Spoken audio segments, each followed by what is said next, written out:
मंदिर वही बनाएंगे, कशाला? बनाने के बाद लूटने के लिए?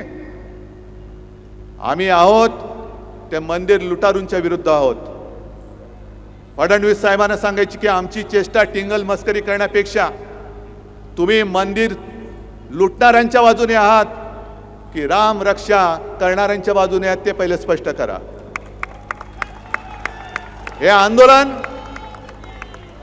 आंदोलन म्हणजे राम रक्षा पाठ आहे की नाही बघण्याचं आंदोलन नाहीये. हे एखाद्या वर्गाच्या मॉनिटर सारखं बोलू नका. राम रक्षा पाठ आहे की नाही.